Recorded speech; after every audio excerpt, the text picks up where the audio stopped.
All right, what's up, guys? It's Ryan and Mike with Sandbox Media coming at you with episode 4 of the Sandbox Media Gamercast. So we're trying out something new today. We're going to try out this sort of more casual look, just sitting in the chairs and sort of discussing stuff. We'll see how it goes. Let us know if you guys like the setting or the table better. Yeah. But this first part of this show, we'll be talking about who won E3, and I'm going to let you go ahead and start this off. What do you think? Who do you think won?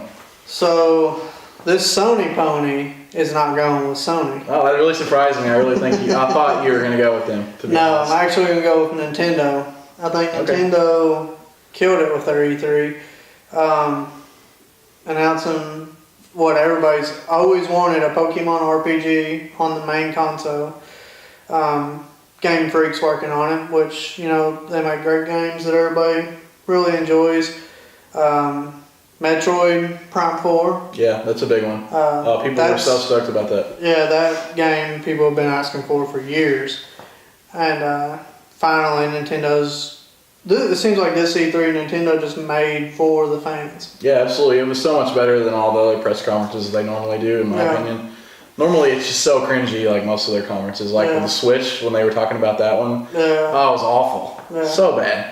Plus, they showed off some Zelda DLC. Yeah, two DLCs. The first one's going to be dropping in June. I think June 30th is when it's releasing, and then the other one will be out on holiday. Yeah. And it's only $20 for both, so I thought that was a great price. And, of course, Mario Odyssey. Yeah, that game looks really awesome. So I don't know how I feel about the hat, like Cappy. I don't know if I like that or not, but we'll see. It's Nintendo. I trust them when they're making games. Right. They always make great games. Yeah. So who did you think won?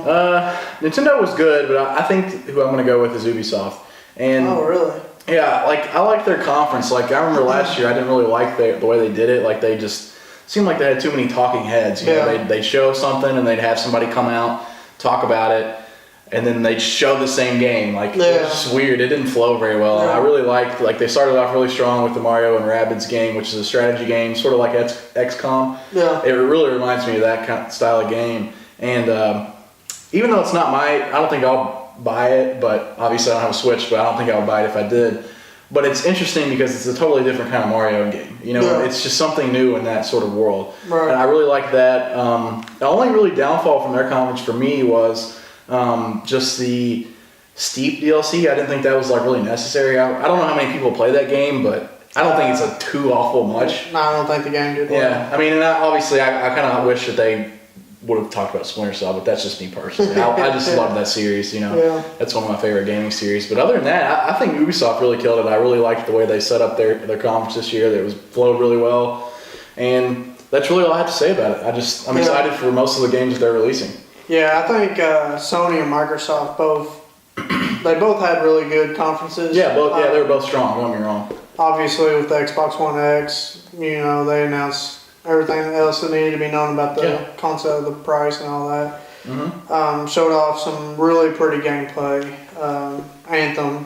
Oh yeah, Anthem. So, we'll be having this will be going on later in the show. I'll talk about that. And you know, solid conference. And then Sony's, you know, like I made a video earlier today talking about Sony actually held games back from E3 that I guess they had originally maybe planned on revealing. And obviously, you mean revealing, like new IPs? Yeah, okay. Like big game announcements that they just completely pulled out of E3.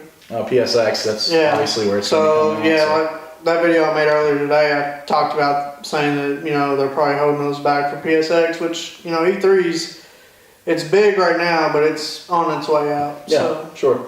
They're getting towards that. You know, I do want to just throw some shade at Bethesda. I thought their conference was super weak. See, what you said about Ubisoft last year, I think was what Bethesda did this year. Yeah, see, I liked the structure of the actual conference, but they just didn't have good announcements. Like, it was just like, oh, we're releasing Skyrim for the damn microwave. You know what I mean? Like, it's just, like, please get, as great as Skyrim is, I mean, everybody knows it. It's a great game, but God damn it, it's 5 years old. Like, just let it die.